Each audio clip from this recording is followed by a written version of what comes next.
Hare Krishna. Welcome back, everyone, to the live studios here at Radha Lane, next to Sri Sri Radha Neela Madhava's gorgeous temple, ISKCON of Houston, Texas, USA. Well, here we are again, going through the Bhagavad-gita, the best scripture in the world because it's spoken by Krishna himself to Arjuna, perfect master to the perfect disciple. And we're in the most confidential chapter, or they're actually, these chapters, 9, 10, 11, 12, these are extremely confidential. And when we get to chapter 12, we'll get a direct explanation, description of Krishna as to what pleases him the most. So we got a lot to look forward to. Okay, so first we'll do the Mangalacharana prayers to set an auspicious atmosphere for our reading. The Mangalacharana prayers by Srila Prabhupada for his Bhagavad-gita as it is. Om Ajnana Timidandasya Jnananjana Shalakaya Chakshurun Militam Jena Tasmai Shri Gurave Namaha Shri Chaitanya Mano Bhishtam Stapitam Jena Bhutale Swayam Rupa Kadamayam Dadati Sapadantikam. I was born in the darkest ignorance, and my spiritual master opened my eyes with the torch of knowledge. I offer my respectful obeisances unto him. When will Srila Rupa Goswami Prabhupada, who was established within this material world the mission to fulfill the desire of Lord Chaitanya, give me shelter under his lotus feet? Vandeham Shri Guru Shri Yuta Padakamalam Shri Gurun Vaishnavang Cha Shri Rupam Sagrajatam Sahagana Raganatanvitam Tam Sajivam Sadvaitam Sabadutam Purijana Sahitam Krishna Chaitanya Devam Shri Radha Krishna Padan Sahagana Lalita Shri Vishakhanvitang Cha. I offer my respectful obeisances unto the lotus feet of my spiritual master and unto the feet of all Vaishnavas. I offer my respectful obeisances unto the lotus feet of Srila Rupa Goswami, along with his elder brother, Sanatana Goswami, as well as Raghunath Dasa and Raghunath Bhatta, Gopal Bhatta, and Srila Jiva Goswami. I offer my respectful obeisances to Lord Krishna Chaitanya and Lord Nityananda, along with Advaita Acharya, Gadadhar, Shivasa, and other associates. I offer my respectful obeisances to Srimati Radharani and Sri Krishna, along with their associates, Sri Lalita and Vishaka. Hey Krishna Karuna Sindho, Dinabandho Jagatpate, Gopisha Gopika Kanta, Radha Kanta Namostute. O my dear Krishna, ocean of mercy, you are the friend of the distressed and the source of creation. You are the master of the cowherd men and the lover of the gopis, especially Srimati Radharani. I offer my respectful obeisances unto you. Tapta Kanchana Gaurangi Radhe Vrindavaneshwari Vrishabhanu Sute Devi Pranamami Hari Priye. I offer my respects to Radharani, whose bodily complexion is like molten gold, and who is the queen of Vrindavan. You are the daughter of King Vrishabhanu, and you are very dear to Lord Krishna. Vancha kalpatarubhyascha kripa sindhubhya eva cha patitanam pavanebhyo vaishnavebhyo namo namaha. I offer my respectful obeisances unto all the Vaishnava devotees of the Lord. They can fulfill the desires of everyone, and they are just like desire trees, and they are full of compassion for the fallen souls. Sri Krishna Chaitanya Prabhu Nityananda Shri Advaita Gadadhara Shivasadi Gaura Bhaktavinda. I offer my obeisances to Sri Krishna Chaitanya Prabhu Nityananda Shri Advaita Gadadhar Shivas and all the others in the line of devotion. Hare Krishna, Krishna Krishna, Hare Hare, Hare Rama, Rama Rama, Hare Hare. All right, here we are. Bhagavad-gita as it is, chapter 9, text 13. Now, we've just heard about what happens when a person derides Krishna when he comes in his original human form. His life is finished, ruined. Everything he tries to do isn't successful. Now we're going to hear about the effects and what are those persons who succeed in devotional life. Text 13. Mahatmanastumam partha Daivim prakritim ashritaha bhajant yananya manaso gyatva bhutadamavyayam. O son of Pritha, those who are not deluded, as she walks in, those who are not deluded, and she walks in the door, just see. Well, it's nice to see you again, Hannah. It's nice to see you too. Hare Krishna, we've missed you. Krishna, I missed you as well. Hare Krishna, Dr. G. Hare Bo. Okay.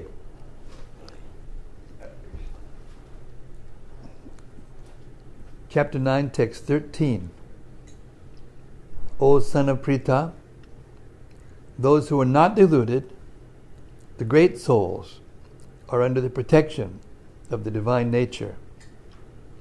They are fully engaged in devotional service because they know me as the Supreme Personality of Godhead, original and inexhaustible. Purport.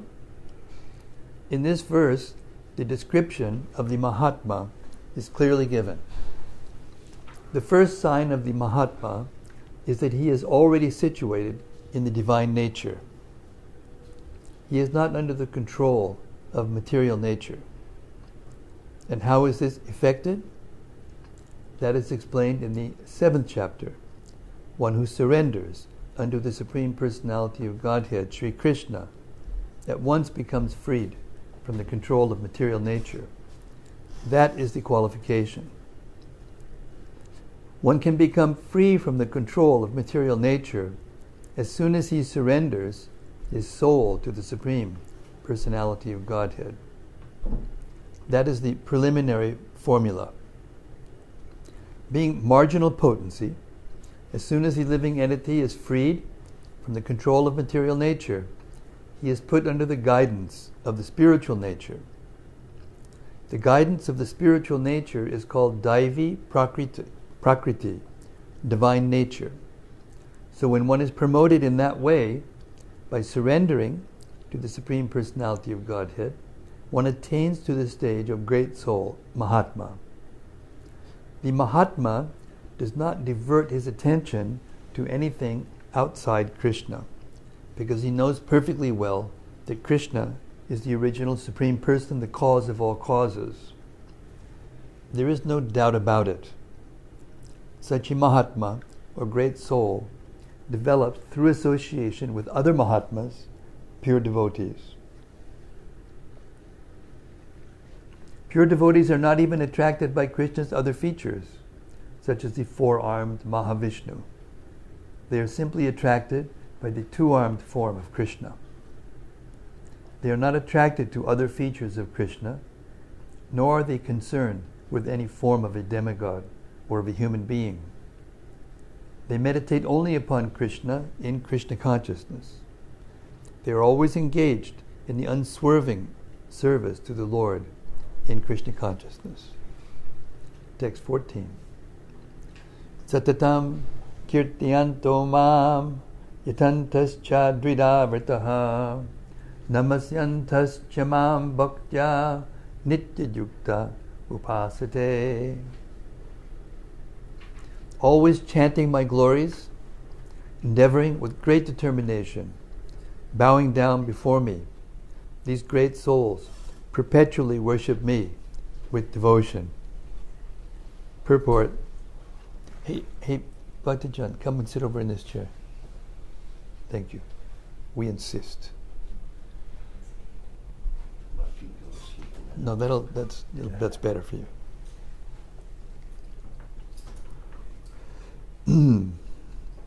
Always chanting my glories, endeavoring with great determination, bowing down before me.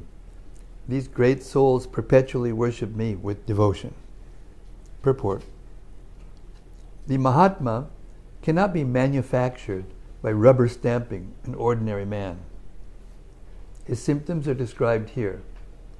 A Mahatma is always engaged in chanting the glories of the Supreme Lord.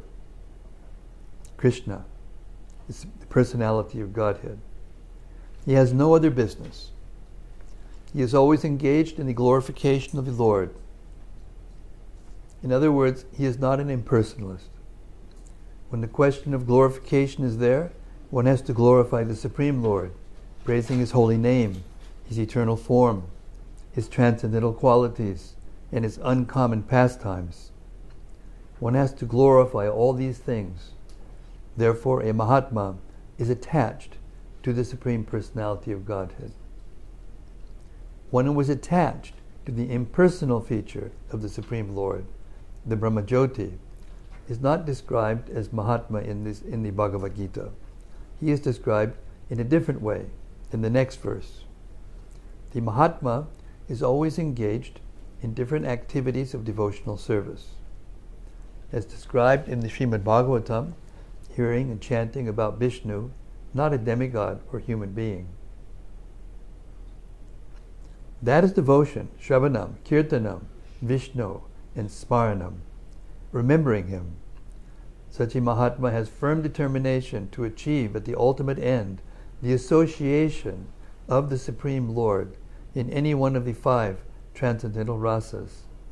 To achieve that success, he engages all activities, mental, bodily, and vocal, everything, in the service of the Supreme Lord, Sri Krishna. That is called full Krishna consciousness. In devotional service, there are certain activities which are called determined, such as fasting on certain days, like the 11th day of the moon, Ekadashi, and on the appearance day of the Lord. All these rules and regulations are offered by the great acharyas for those who are actually interested in getting admission into the association of the Supreme Personality of Godhead in the transcendental world. The Mahatmas, great souls, strictly observe all these rules and regulations, and therefore they are sure to achieve the desired result. As described in the 2nd verse of this chapter, not only is this devotional service easy, but it can be performed in a happy mood. One does not need to undergo any severe penance and austerity. He can live this life in devotional service, guided by an expert spiritual master, and in any position, either as a householder or a sannyasi or a brahmachari, in any position, and anywhere in the world, he can perform this devotional service to the Supreme Personality of Godhead, and thus become actually Mahatma, a great soul. Text 15.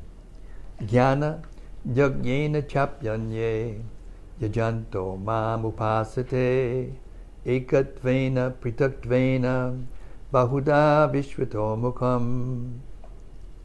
Others who engage in sacrifice by the cultivation of knowledge worship the Supreme Lord as the one without a second, as diverse in many, and in the universal form.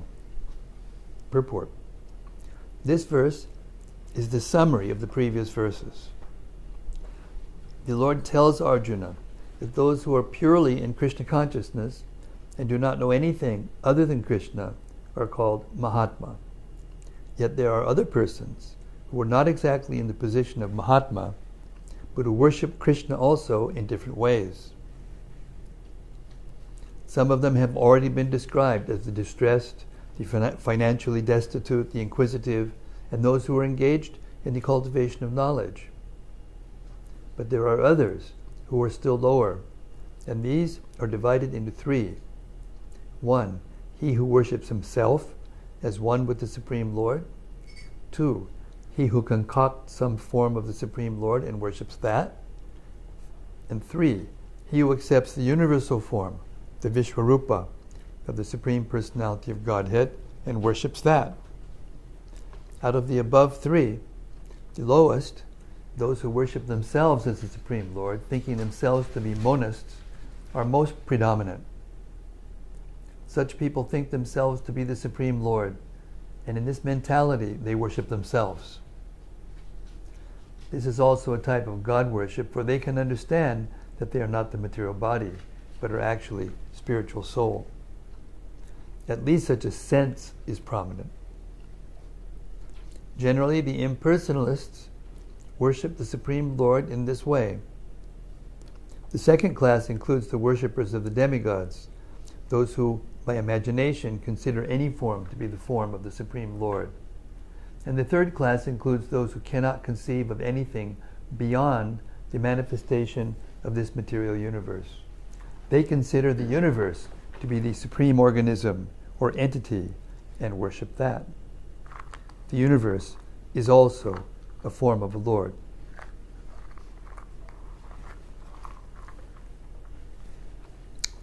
16.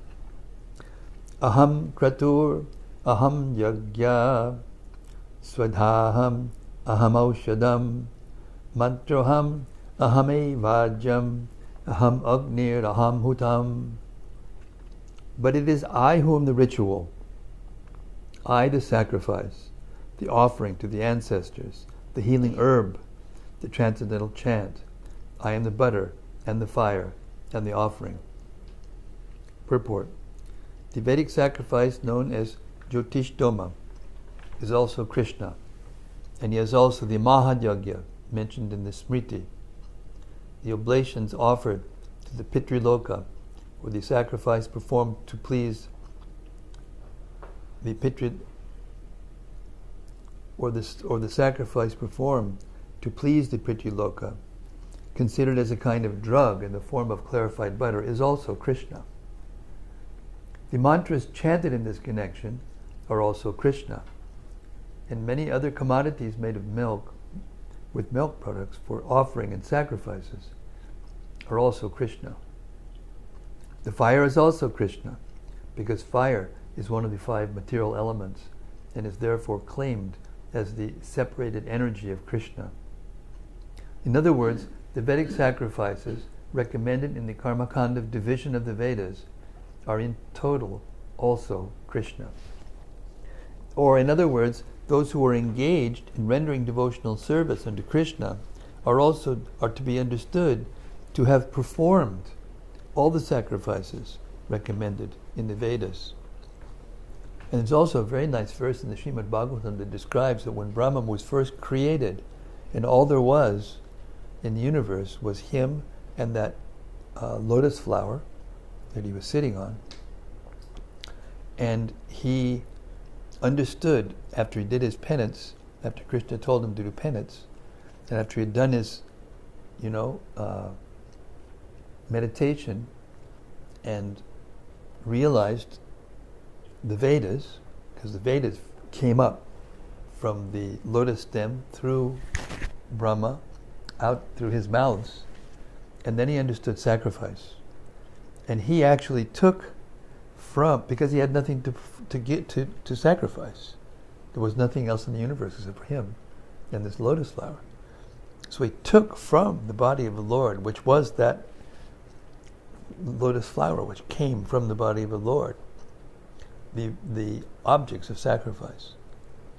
Therefore, it's literal when he says that I am the butter and the fire and the offering and all the different things that comprise a Vedic sacrifice.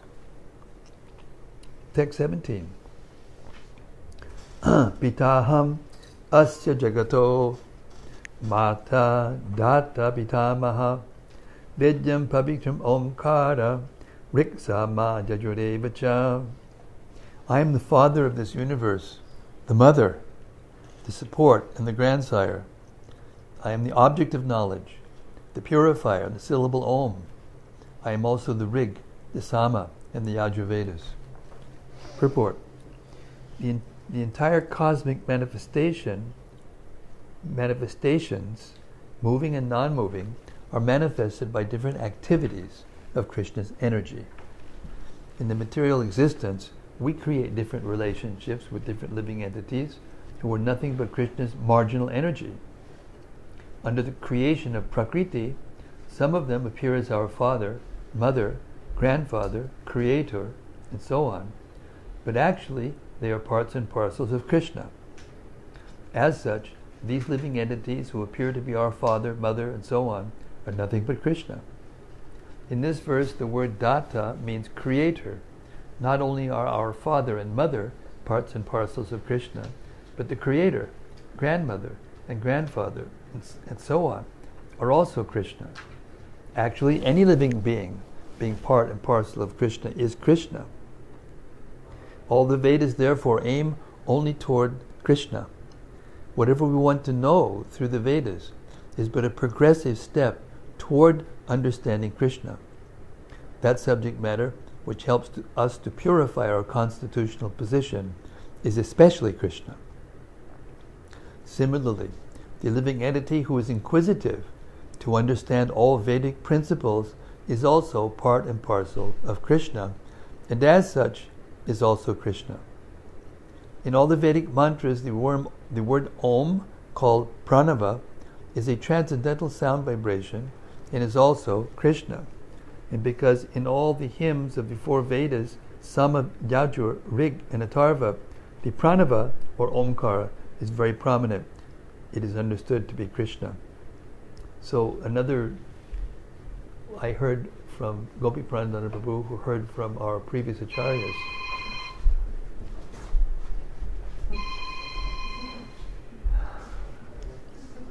Hello.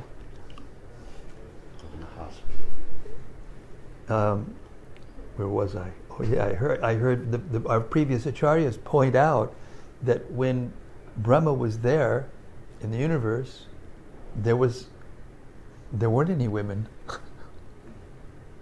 And he came from Krishna. And the goddess of fortune was there, but she was massaging his feet. He didn't take the help of the woman. And so everything literally came from his own navel, and the lotus flower, which became the universe, and when it manifested externally.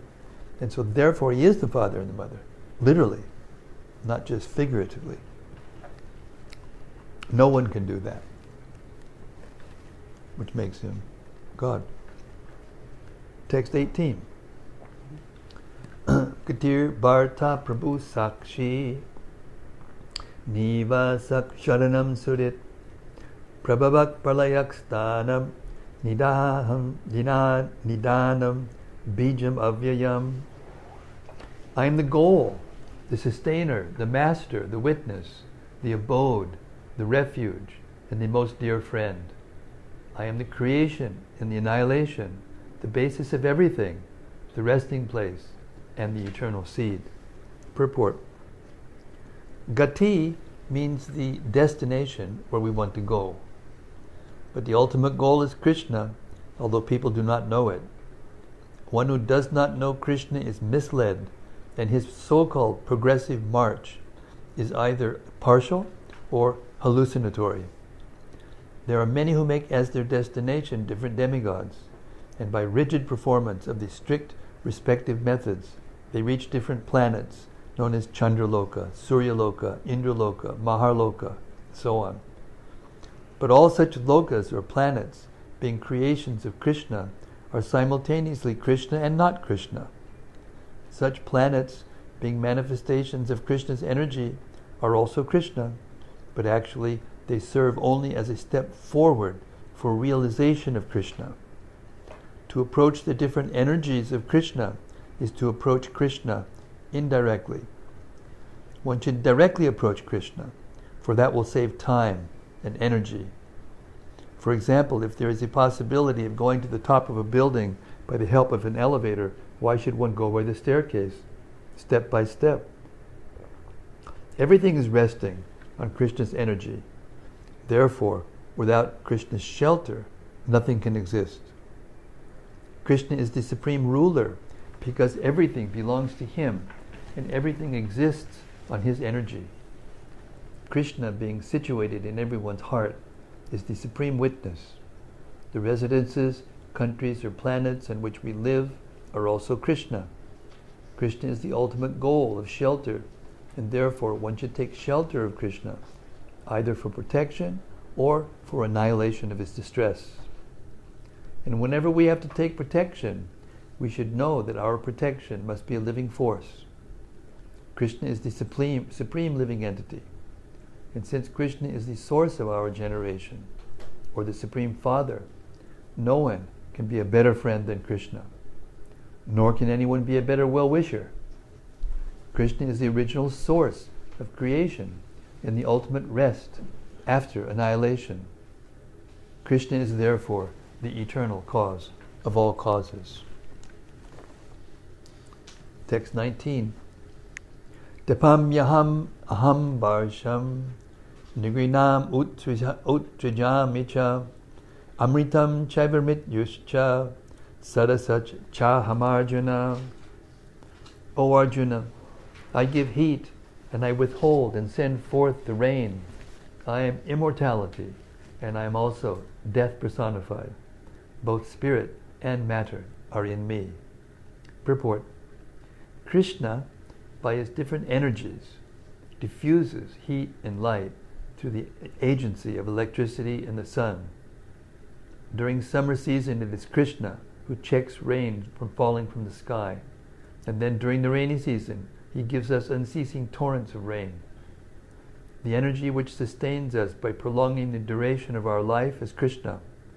And Krishna meets us at the end as death. By analyzing all these different energies of Krishna, one can ascertain that for Krishna there is no distinction between matter and spirit. Or in other words, he is both matter and spirit.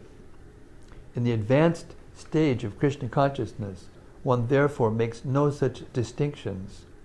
He sees only Krishna in everything.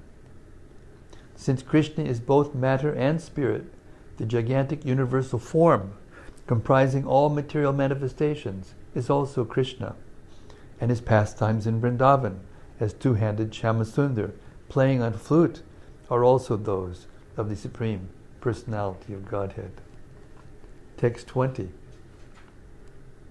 Trividya mam somapa putta papa jagyayar ishtva swargatim prartayante te punyam asadra surendra lokam ashnanti divyan divideva bhogan. Those who study the Vedas and drink the Soma juice, seeking the heavenly planets, worship me indirectly. Purified of sinful reactions, they take birth on the pious heavenly planet of Indra, where they enjoy godly delights. Purport. The word Trividya refers to the three Vedas, Sama, Yajur, and Rig. A Brahmana who has studied these three Vedas is called a Trivedi. Anyone who is very much attached to knowledge derived from these three Vedas respected.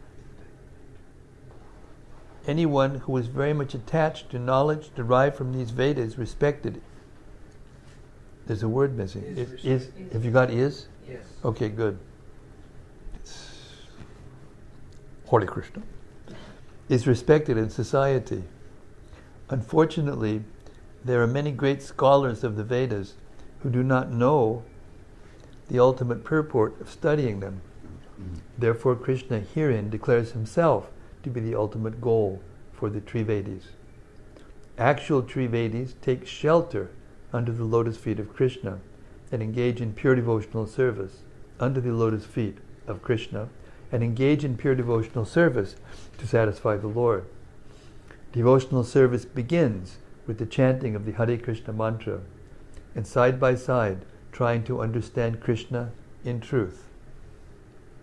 Unfortunately, those who are simply official students of the Vedas become more interested in offering sacrifices to the different demigods like Indra and Chandra. By such endeavor, the worshippers of different demigods are certainly purified of the contamination of the lower qualities of nature and are therefore elevated to the higher planetary systems or heavenly planets known as Maharloka, Janaloka, Tapaloka, and so on. Once situated on those higher planetary systems, one can satisfy his senses hundreds of thousands of times better than on this planet. Text 21. Tetam bhuktva swarkalokam vishalam chine punye marchalokam vishanti evam trayi dharma manuprabhana gata gatam kama kama labhante. When they have thus enjoyed vast heavenly sense pleasure and the results of their pious activities are exhausted, they return to this mortal planet again. Thus, those who seek sense enjoyment by adhering to the principles of the three Vedas achieve only repeated birth and death. Purport. One who is promoted to the higher planetary systems enjoys a longer duration of life and better facilities for sense enjoyment, yet one is not allowed to stay there forever. One is again sent back to this earth upon finishing the resultant fruits of pious activities. He who has not attained perfection of knowledge, as indicated in the Vedanta Sutra, Janmad Yasya Yataha, or in other words, he who fails to understand Krishna, the cause of all causes, becomes baffled about achieving the ultimate goal of life, and is thus subjected to the routine of being promoted to the higher planets and then again coming down, as if situated on a Ferris wheel, which sometimes goes up and sometimes comes down. The purport is that instead of being elevated to the spiritual world, from which there is no longer any possibility of coming down, one simply revolves in a cycle of birth and death on higher and lower planetary systems. One should better take to the spiritual world and enjoy an eternal life full of bliss and knowledge, and never return to this miserable material existence. Text 22. Ananyas chintayanto mam ye janak prayupasate tesham nitya bhayuktanam yogakshemam pahamyaham.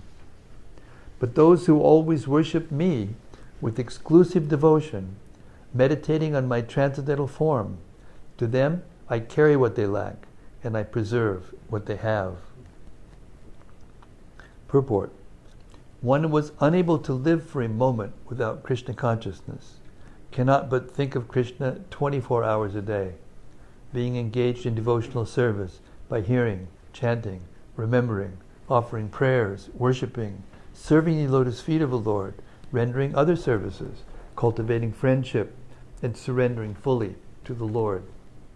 Such activities are all auspicious and full of spiritual potencies, which make the devotee perfect in self-realization, so that his only desire is to achieve the association of the Supreme Personality of Godhead. Such a devotee undoubtedly approaches the Lord without difficulty. This is called yoga. By the mercy of the Lord, such a devotee never comes back to this material condition of life. Chema refers to the merciful protection of the Lord. The Lord helps the devotee to achieve Krishna consciousness by yoga, and when he becomes fully Krishna conscious, the Lord protects him from falling down to a miserable, conditioned life. Text 23. Ye pyanya devata bhakta yajante shadayan vitaha tepimam evakonteya yajan javidi purvakam. Those who are devotees of other gods and who worship them with faith actually worship only me, O son of Kunti, but they do so in a wrong way. Purport. Persons who are engaged in the worship of demigods are not very intelligent, although such worship is offered to me indirectly, Krishna says. For example, when a man pours water on the leaves and branches of a tree without pouring water on the root, he does so without sufficient knowledge or without observing regulative principles. Similarly, the process of rendering service to different parts of the body is to supply food to the stomach. The demigods are, so to speak, different officers and directors in the government of the Supreme Lord. One has to follow the laws made by the government, not by the officers or directors. Similarly, everyone is to offer his worship to the Supreme Lord only. That will automatically satisfy the different officers and directors of the Lord. The officers and directors are engaged as representatives of the government, and to do some bribe and to offer some bribe to the officers and directors is illegal. This is stated here as avidipurvakam. In other words, Krishna does not approve the unnecessary worship of the demigods. And then, of course, material existence gets even more complicated when the persons who are supposed to control that want to take the bribes. Text 24. Aham hi sarvajagyanam bhokta cha prabhureva cha natumam abhijananti tatvinatas javanti te. I am the only enjoyer and master of all sacrifices. Therefore, those who do not recognize my true transcendental nature fall down. Purport. Here it is clearly stated that there are many types of yajna performances recommended in the Vedic literatures, but actually all of them are meant for satisfying the Supreme Lord. Yajna means Vishnu. In the 3rd chapter of Bhagavad-gita, it is clearly stated that one should only work for satisfying yajna, or Vishnu. The perfectional form of human civilization, known as Varnashrama Dharma, is specifically meant for satisfying Vishnu. Therefore, Krishna says in this verse, I am the enjoyer of all sacrifices, because I am the Supreme Master. Less intelligent persons, however, without knowing this fact, worship demigods for temporary benefit. Therefore, they fall down to material existence and do not achieve the desired goal of life.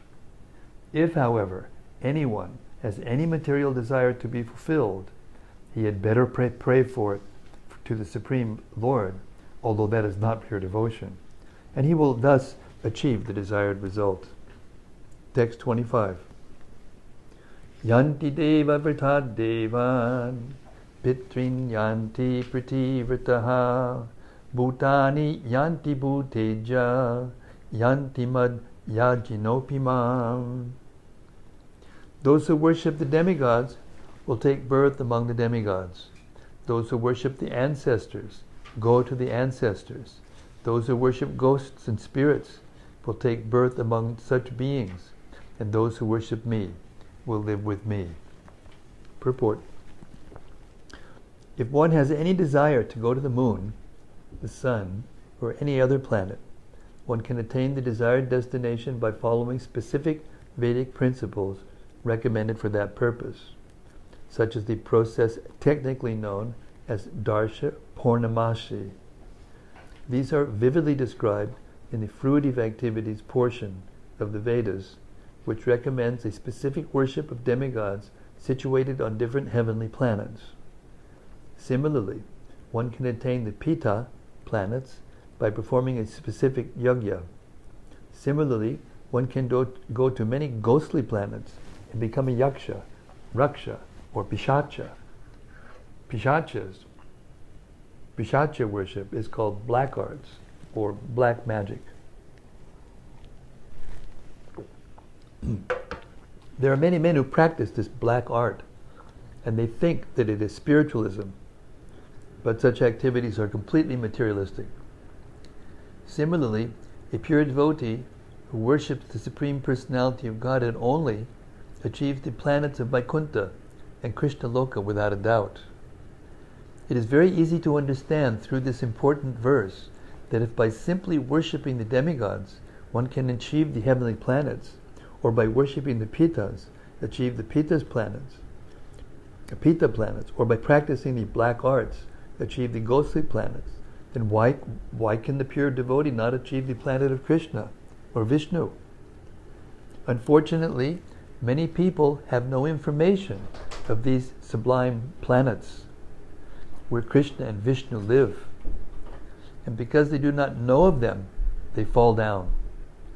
Even the impersonalists fall down from the Brahmajyoti. The Krishna consciousness movement is therefore distributing sublime information to the entire human society, to the effect that simply chanting the Hare Krishna, by simply chanting the Hare Krishna mantra, one can become perfect in this life and go back home, back to Godhead. Text 26. Patram pushpam palam toyam yomi bhaktya priyachchati tadaham bhaktuparitam ashnami prayatatmanaha. If one worships me with love and devotion, if one offers me with love and devotion a leaf, a flower, a fruit, or water, I will accept it. Purport. For the intelligent person, it is essential to be in Krishna consciousness, engaged in the transcendental loving service of the Lord, in order to achieve a permanent, blissful abode for eternal happiness.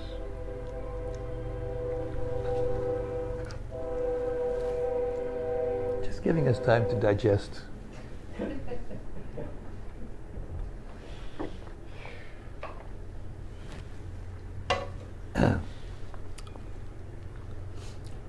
The process of achieving such a marvelous result is very easy and can be attempted even by the poorest of the poor without any kind of qualification.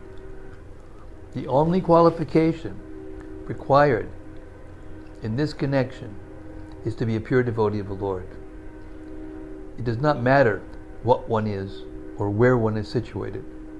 The process is so easy that even a leaf or a little water or fruit can be offered to the Supreme Lord in genuine love, and the Lord will be pleased to accept it.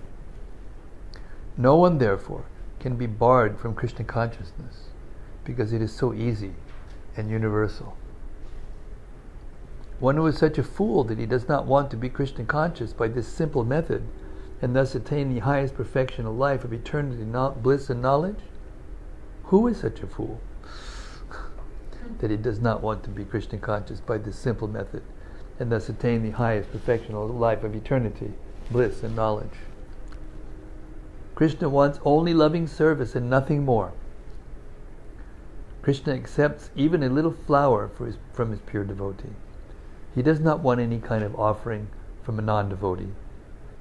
He is not in need of anything from anyone because he is self-sufficient, and yet he accepts the offering of his devotee in an exchange of love and affection. To develop Krishna consciousness is the highest perfection of life. Bhakti is mentioned twice in this verse in order to declare more emphatically that bhakti or devotional service is the only means to approach Krishna. No other condition, such as becoming a brahmana, a learned scholar, a very rich man, or a great philosopher, can induce Krishna to accept some offering. This is vintage Prabhupada. Without the basic principle of bhakti, nothing can induce the Lord to agree to accept anything from anyone. Bhakti is never casual or causal. The process is eternal. It is direct action in service to the absolute truth.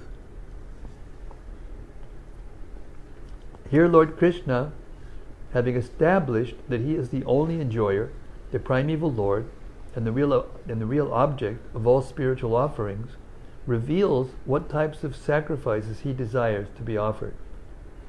If one wishes to engage in devotional service to the Supreme in order to be purified and to reach the goal of life, the transcendental loving service of God, then one should find out what the Lord desires of him. One who loves Krishna will give him whatever he wants, and he avoids offering anything which is undesirable or unasked. Thus, meat, fish, and eggs should not be offered to Krishna. If he desired such things as offerings, he would have said so.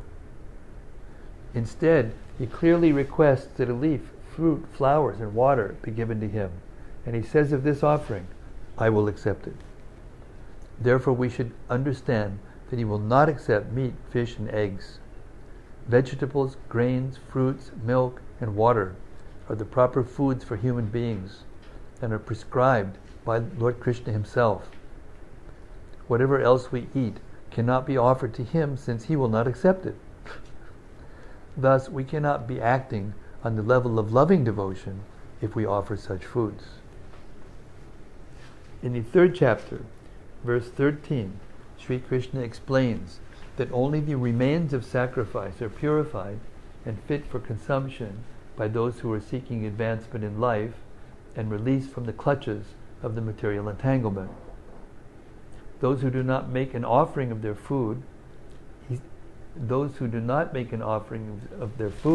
he says in the same verse, are eating only sin. In other words, their every mouthful is simply deepening their involvement in the complexities of material nature. But preparing nice, simple vegetable dishes, offering them before the picture or deity of Lord Krishna, and bowing down and praying for him to accept such a humble offering, enable one to advance steadily in life, to purify the body, and to create fine brain tissues, which will lead to clear thinking. Above all, the offering should be made with an attitude of love. Krishna has no need of food, since he already possesses everything that be, yet he will accept the offering of one who desires to please him in that way. The important element in preparation, in serving, and in offering is to act with love for Krishna. The impersonalist philosophers who wish to maintain that the absolute truth is without senses cannot comprehend this verse of Bhagavad-gita. To them it is either a metaphor or proof of the mundane character of Krishna, the speaker of the Bhagavad-gita. But in actuality, Krishna, the Supreme Godhead, has senses, and it is stated that his senses are interchangeable. In other words, one sense can perform the function of any other. That is what it means to say that Krishna is absolute. Lacking senses, he could hardly be considered full in all opulences.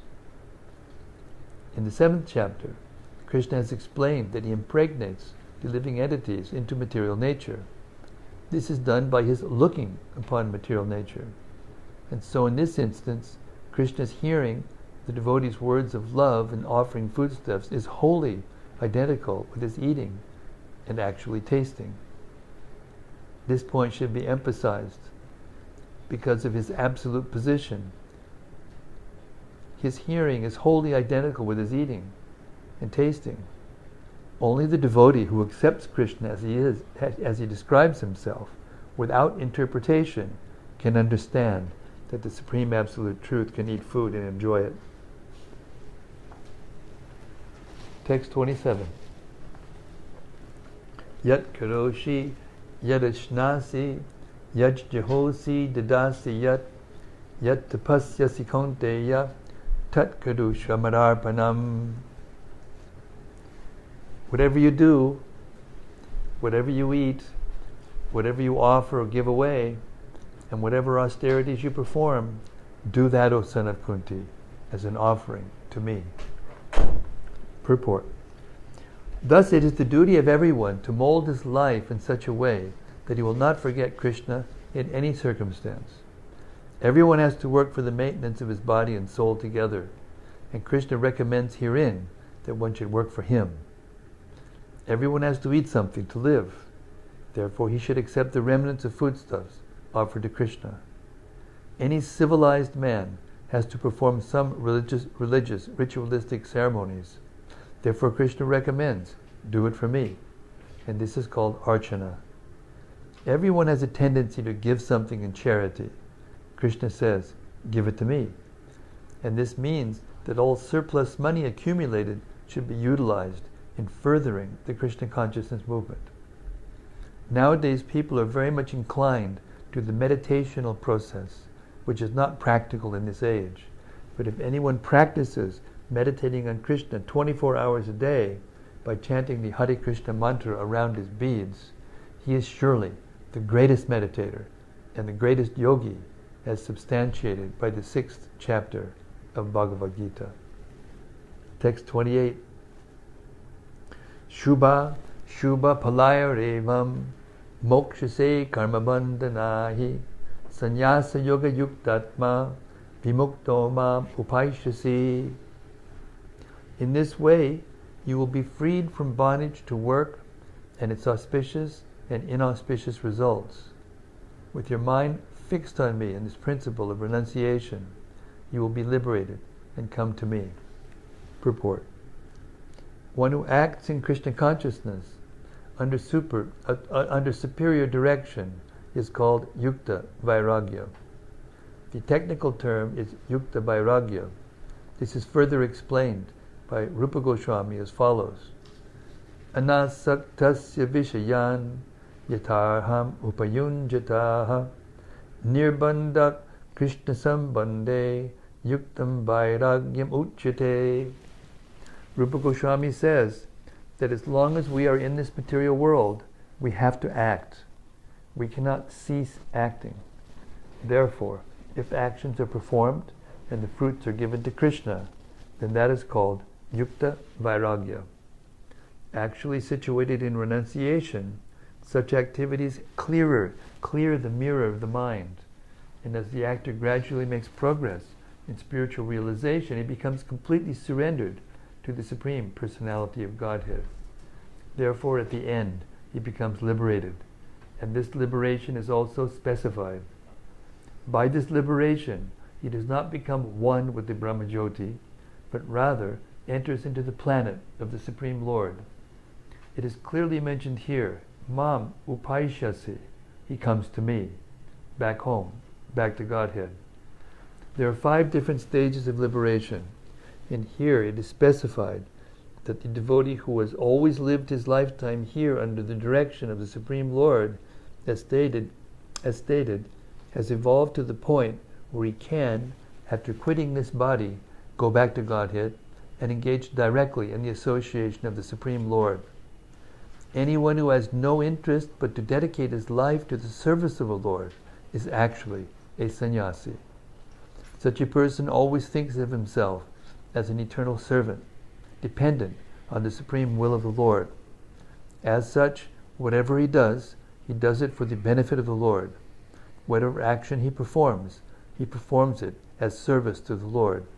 He does not give serious attention to the fruitive activities or prescribed duties mentioned in the Vedas. For ordinary persons, it is obligatory to execute the prescribed duties mentioned in the Vedas. But although a pure devotee who is completely engaged in the service of the Lord may sometimes appear to go against the prescribed Vedic duties, actually, it is not so. It is said, therefore, by Vaishnava authorities that even the most intelligent person cannot understand the plans and activities of a pure devotee. The exact words are Tanra Vakya Kriya Mudra Viyeha Na Bujaya. A person who was thus always engaged in the service of the Lord, or was always thinking and planning how to serve the Lord, is to be considered completely liberated at present, and in the future, his going back home, back to Godhead, is guaranteed. He is above all materialistic criticism, just as Krishna is above all criticism. Text 29. Samoham sarvabhuteshu na me dvesho stina priyaha ye bhajanti tumam bhaktya mayite teshu chapyaham.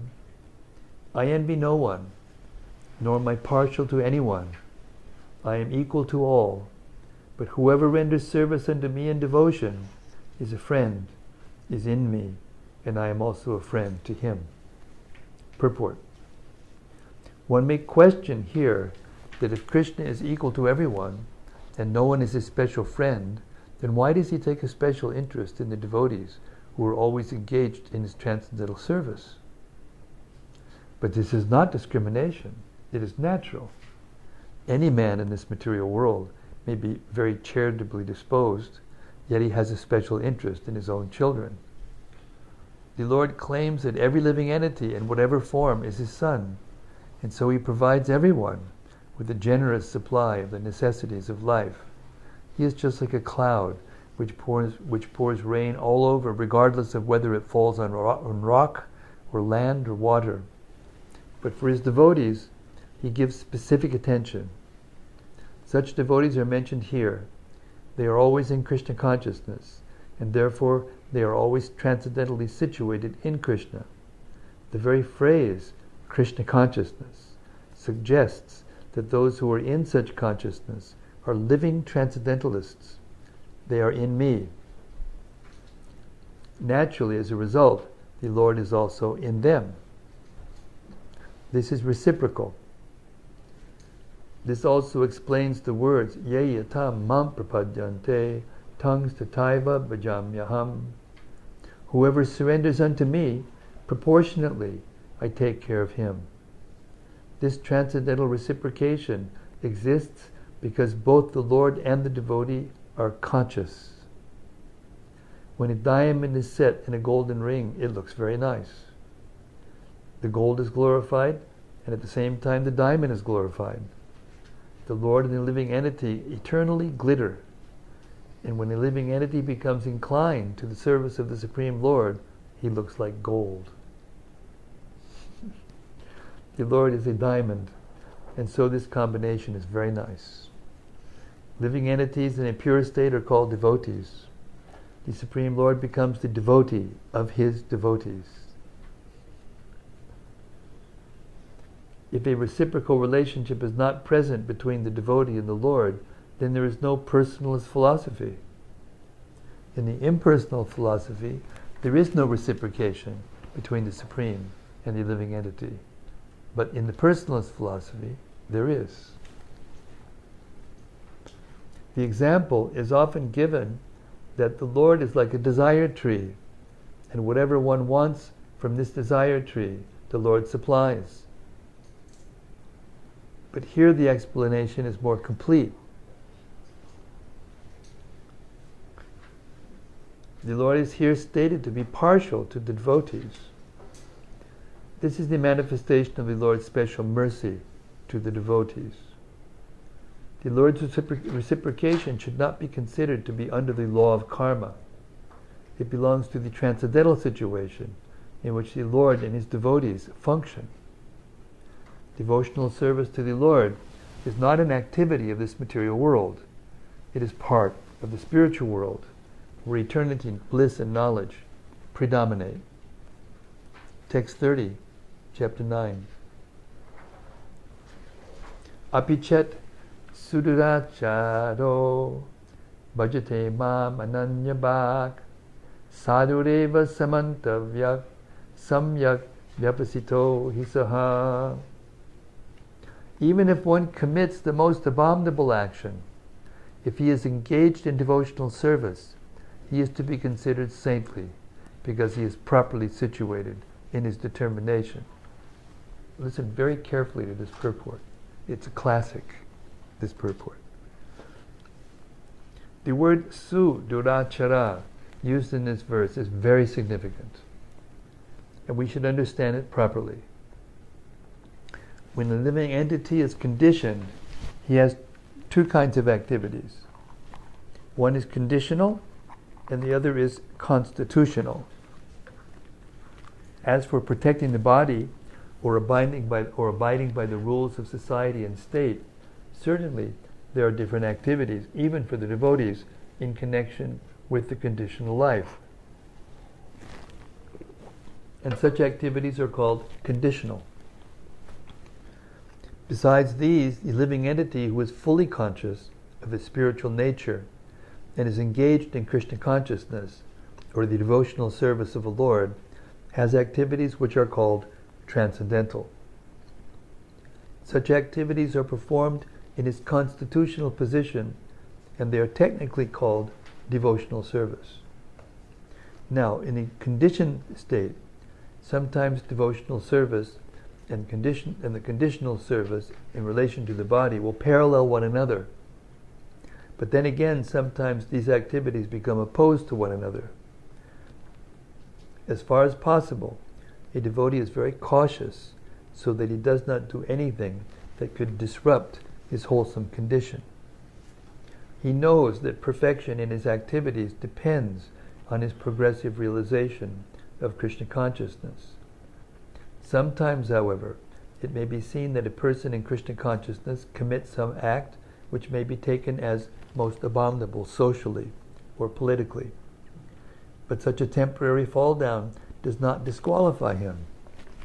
In the Srimad Bhagavatam it is stated that if a person falls down but is wholeheartedly engaged in the transcendental service of the Supreme Lord, the Lord, being situated within his heart, purifies him and excuses him from that abomination. The material contamination is so strong that even a yogi, fully engaged in the service of the Lord, sometimes becomes ensnared. But Krishna consciousness is so strong that such an occasional fall down is at once rectified. Therefore, the process of devotional service is always a success. No one should deride a devotee for some accidental fall down from the ideal path, for, as explained in the next verse, such occasional fall downs will be stopped in due course, as soon as a devotee is completely situated in Krishna consciousness. Therefore, a person who is situated in Krishna consciousness and is engaged with determination in the process of chanting Hare Krishna, Krishna Krishna, Hare Hare, Hare Rama, Rama Rama, Hare Hare, should be considered to be in the transcendental position, even if by chance or accident he is found to have fallen. The words sadhu eva, he is saintly, are very emphatic. They are a warning to the non-devotees that because of an accidental fall down, a devotee should not be derided. He should still be considered saintly, even if he has accidentally fallen down. And the word mantavyak is still more emphatic. If one does not follow this rule and derides a devotee for his accidental fall down, then one is disobeying the order of the Supreme Lord. The only qualification of a devotee is to be unflinchingly and exclusively engaged in devotional service. In the Nrsimha Purana, the following statement is given: Bhagavati chaharo ananya cheta brishat malino pi virajate manushaha nahi shashakalusha chabdi kadachit timira pada bhavatam upaiti chandraha. The meaning is that even if one fully engaged in the devotional service of the Lord is sometimes found engaged in abominable activities, these activities should be considered to be like spots that resemble the mark of a rabbit on the moon. Such spots do not become an impediment to the diffusion of moonlight. Similarly, the accidental fall down of a devotee from the path of saintly character does not make him abominable. On the other hand, one should not misunderstand that a devotee in transcendental devotional service can act in all kinds of abominable ways. This verse only refers to an accident due to the strong power of material connections. Devotional service is more or less a declaration of war against the illusory energy. As long as one is not strong enough to fight the illusory energy, there may be accidental fall downs. But when one is strong enough, he is no longer subjected to such fall downs, as previously explained. No one should take advantage of this verse and commit nonsense and think that he is still a devotee. If he does not improve in his character by devotional service, then it is to be understood that he is not a high devotee.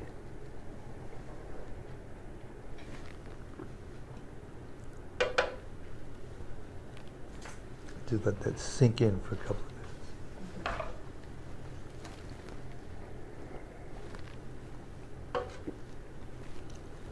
Text 31. Chipram bhavari dharmatma shashvas chantim nigachati kauntiya pratijanihi name bhakta pranashyati. He quickly becomes righteous and attains lasting peace, O son of Kunti. Declare it boldly that my devotee never perishes. Purport. This should not be misunderstood. In the 7th chapter, the Lord says that one who is engaged in mischievous activities cannot become a devotee of the Lord. One who is not a devotee of the Lord has no good qualifications whatsoever. The question remains then, how can a person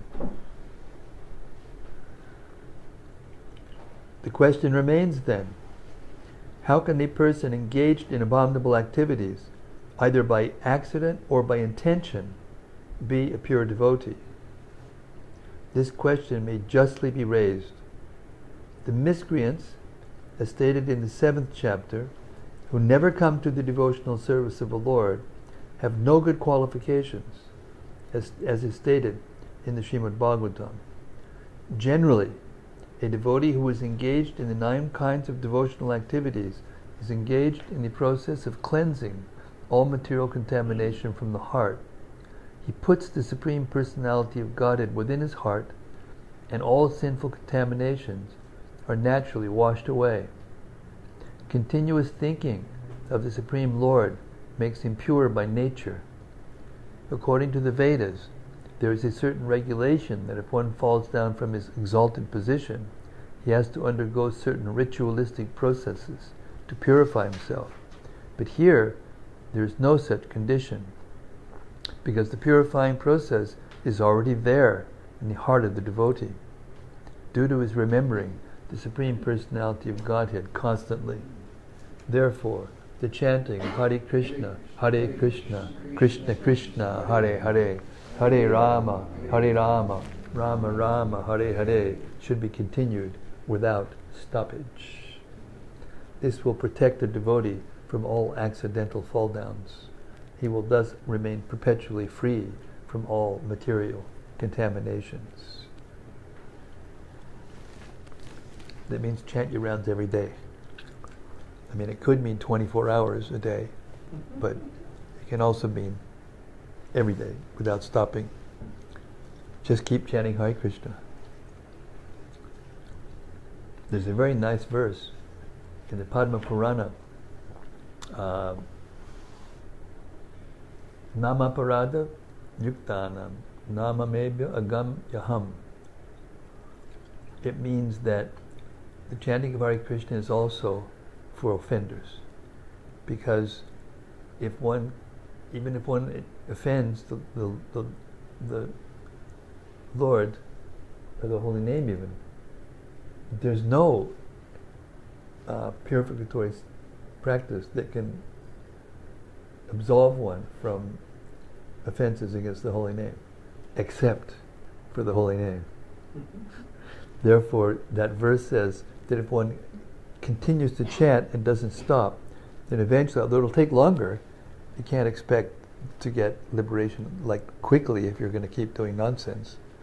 But even if you do, if you keep chanting and don't stop, and it even recommends that if you become enough of an offender, you should sit down for some time and just chant 24/7 without stopping, or as much as possible, at least your waking hours, and then you get absolved from the reaction, the holy name. Eventually, when he's convinced that you're sincere, serious, then he'll purify you of the reactions. Okay, 32. Mam hi parta vipashritya yepi syu papa joniya striyo vaishas tata shudras tepiyanti param gatim. O son of Prita, those who take shelter in me, though they be of lower birth, women, Vaishyas, merchants, and Shudras, workers, can attain the supreme destination. Purport. It is clearly declared here by the Supreme Lord that in devotional service there is no distinction between the lower and higher classes of people. In the material conception of life, there are such divisions, but for a person engaged in transcendental devotional service to the Lord, there are not. Everyone is eligible for the supreme destination. In the Srimad Bhagavatam, it is stated that even the lowest, who are called chandalas, dog-eaters, can be purified by association with a pure devotee. Therefore, devotional service and the guidance of a pure devotee are so strong that there is no discrimination between the lower and higher classes of men. Anyone can take to it. The most simple man, taking shelter of the pure devotee, can be purified by proper guidance. According to the different modes of material nature, men are classified in the mode of goodness, brahmanas, the mode of passion, kshatriyas or administrators, the mixed modes of passion and ignorance, vaishyas or merchants, and the mode of ignorance, shudras, or workers. Those lower than them are called chandalas, and they are born in sinful families. Generally, the association of those born in sinful families is not accepted by the higher classes, but the process of devotional service is so strong that the pure devotee of the Supreme Lord can enable people of all the lower classes to attain the highest perfection of life. This is possible only when one takes shelter of Krishna.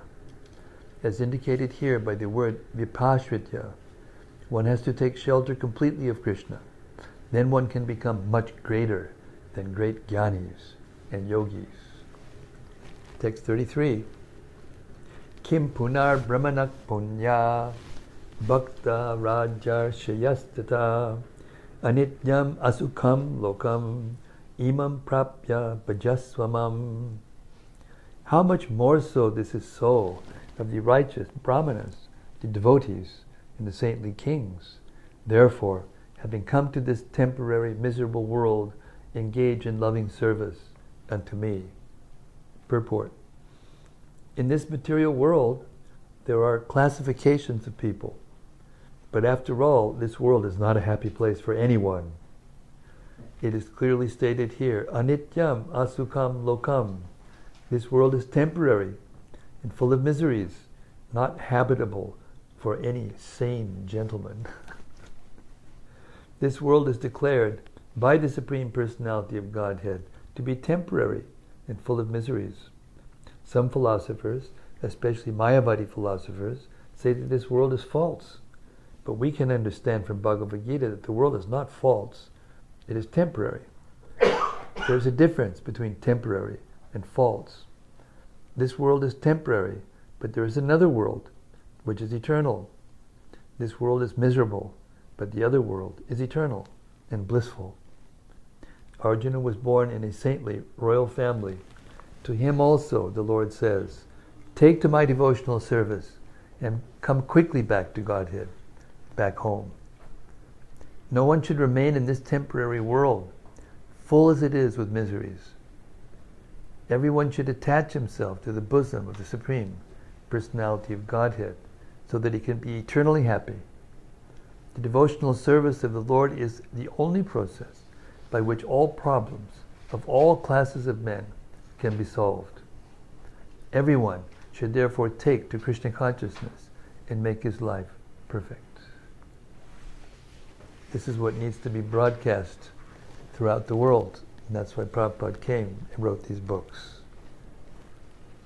Text 34. Manmana bhava mad bhakto madjaji mam namaskuru mami vaishasi yukbhaivam atmanam matparayanaha. Engage your mind always in thinking of me. Become my devotee. Offer obeisances to me and worship me. Being completely absorbed in me, surely you will come to me. Purport.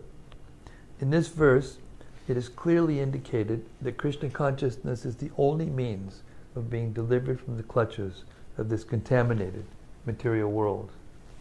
Sometimes unscrupulous commentators distort the meaning of what is clearly stated here, that all devotional service should be offered to the Supreme Personality of Godhead Krishna. Unfortunately, unscrupulous commentators divert the mind of the reader to that which is not at all feasible. Such commentators do not know that there is no difference between Krishna's mind and Krishna.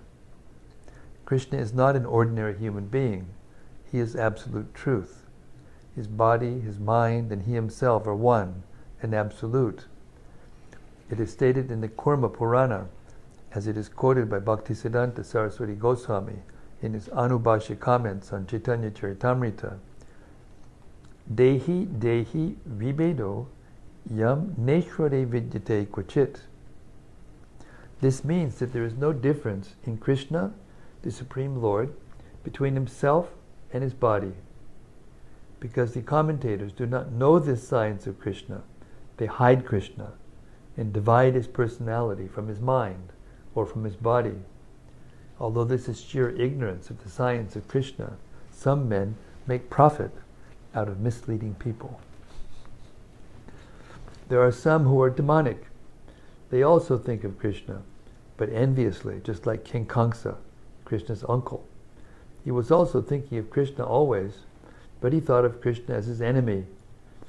He was always in anxiety, wondering when Krishna would come to kill him. That kind of thinking will not help us.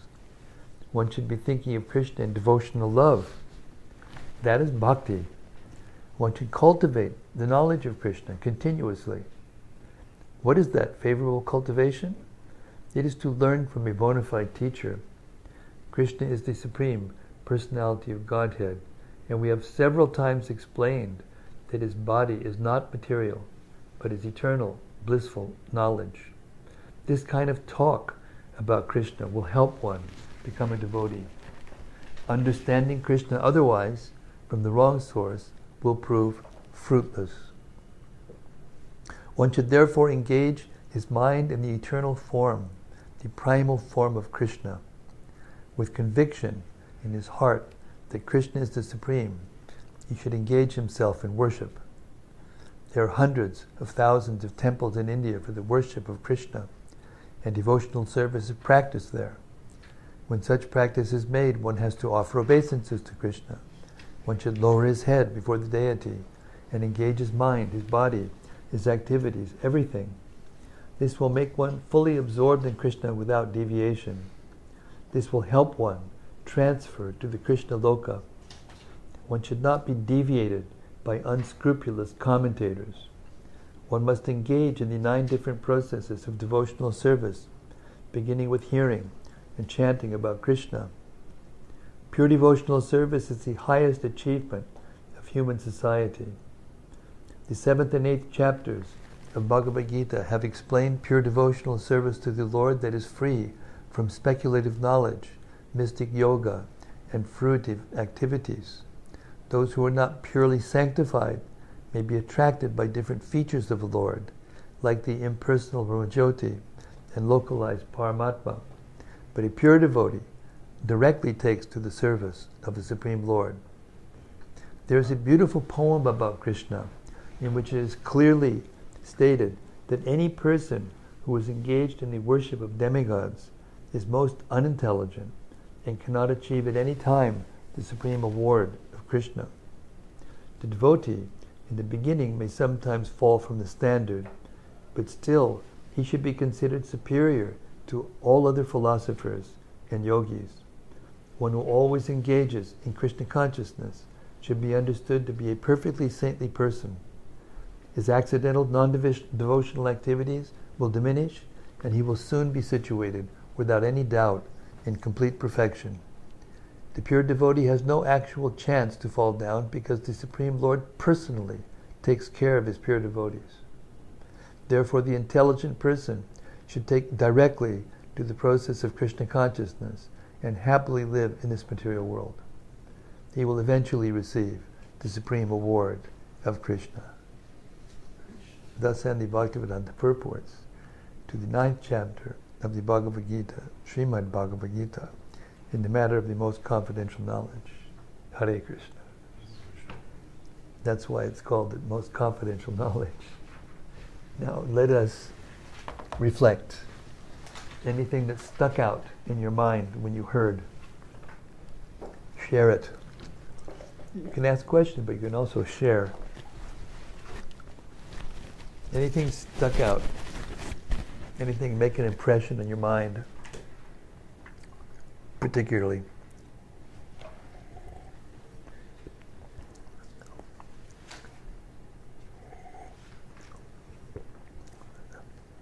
Yes, sir.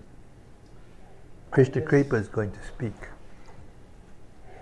Yes, it's very incredible. It's very incredible. how little significance Krishna places. How little significance Krishna places in our fall down. In our fall downs. Abilities to be Krishna conscious. Well, that's to be qualified. Qualified.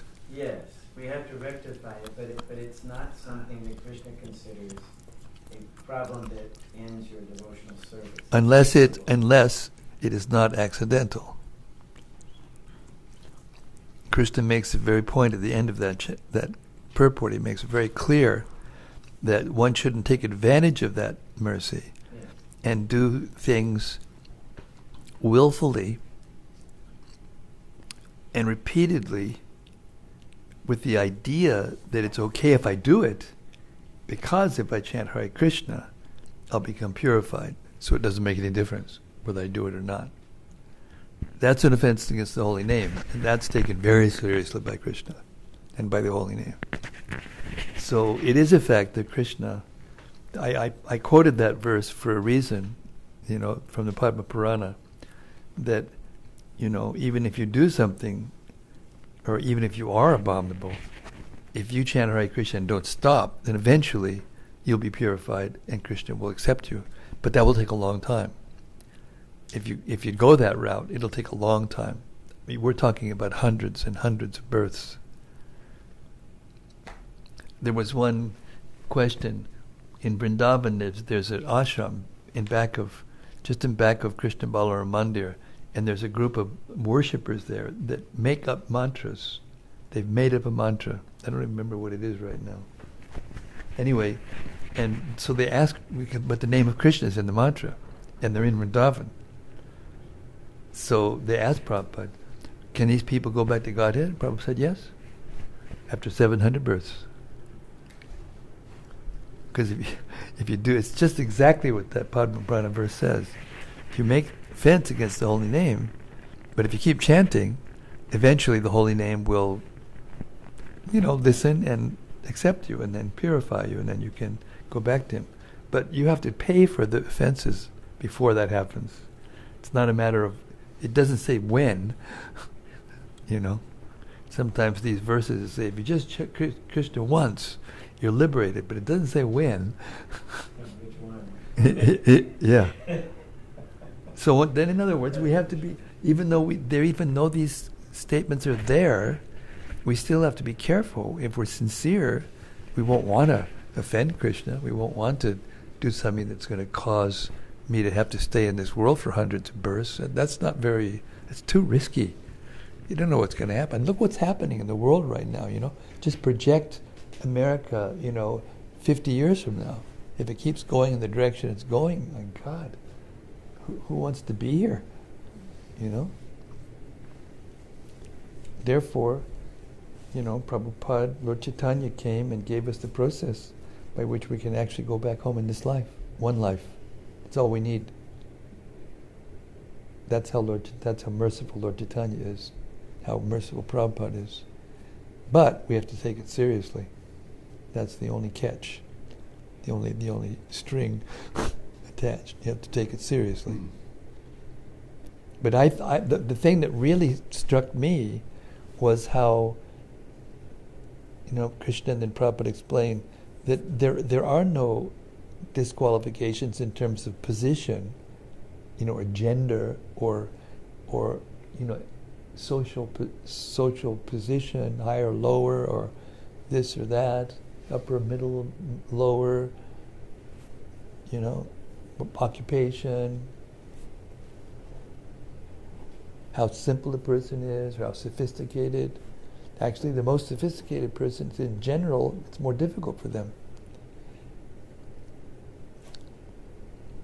Prabhupada used to say, simple for the simple, and difficult for the crooked.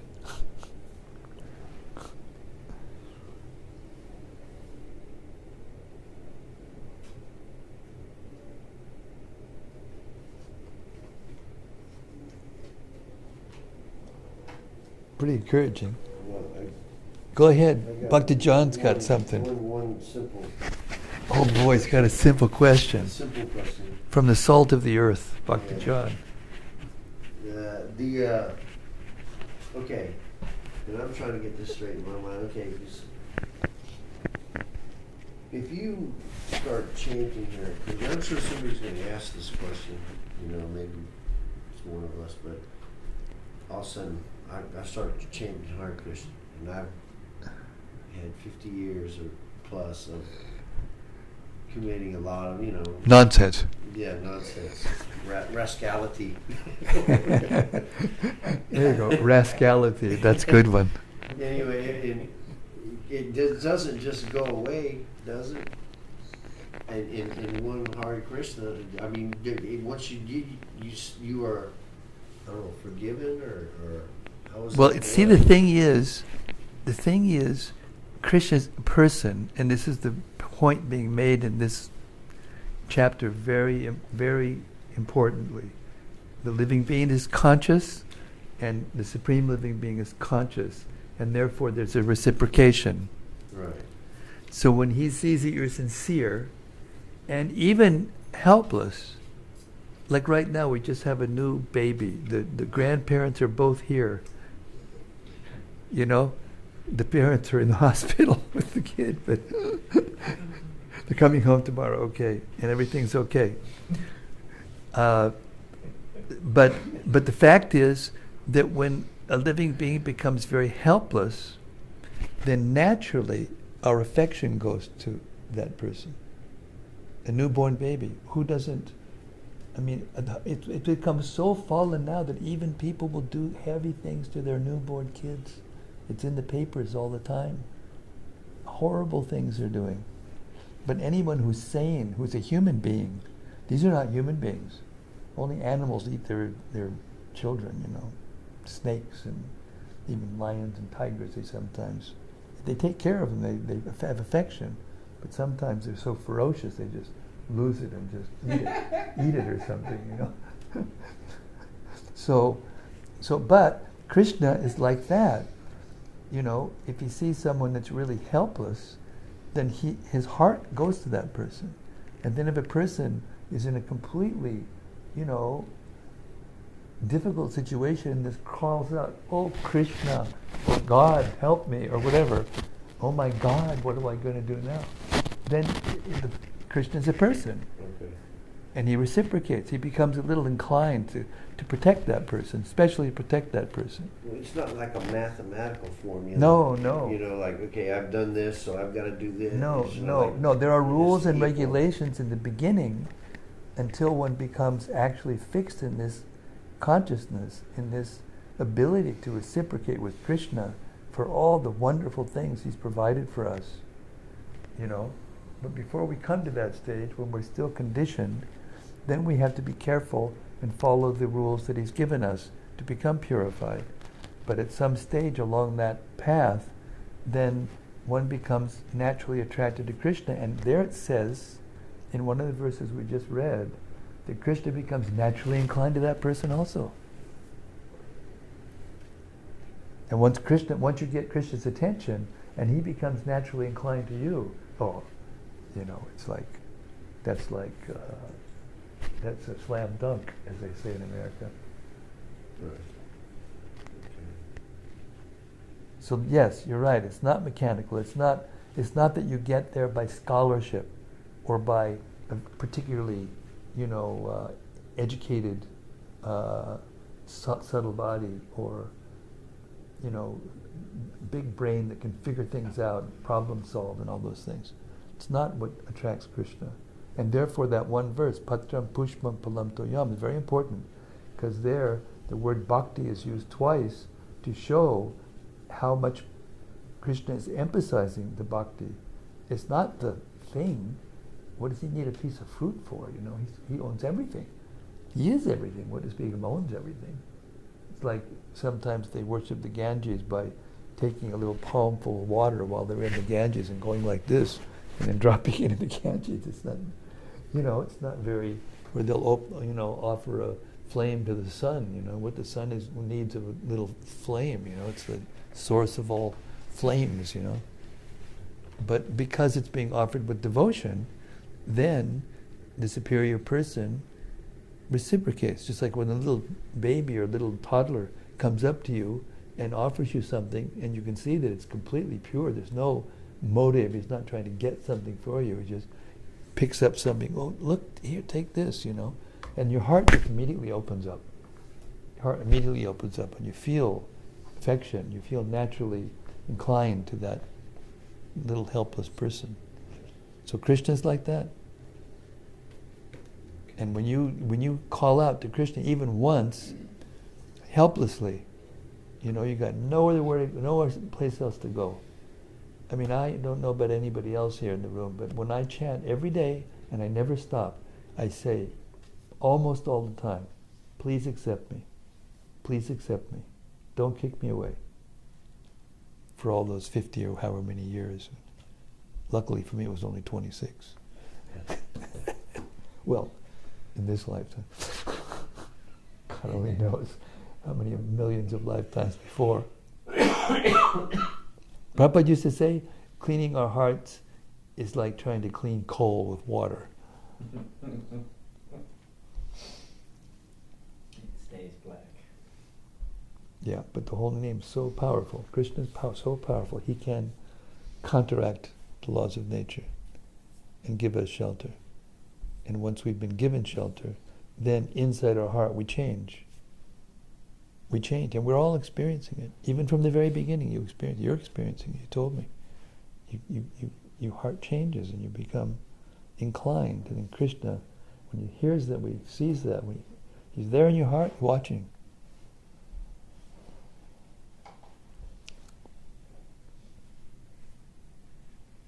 I asked that for the benefit of all the I'm sure you did. Just as Arjun asked his questions in the Bhagavad-gita for the benefit of everybody that comes after him. Thank you for that. We owe you one. John, we owe you one. Okay, anything else? Any other reflections?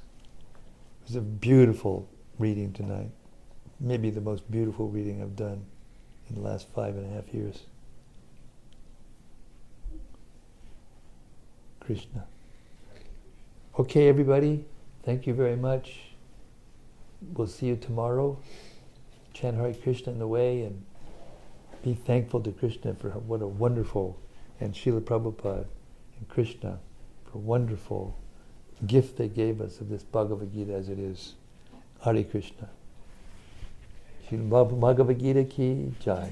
Shri Krishna ki jai. Srila Prabhupada ki jai. Samaveda Bhakta Vrinda ki jai. All glories to the assembled devotees. Hare Krishna. Hare Bol.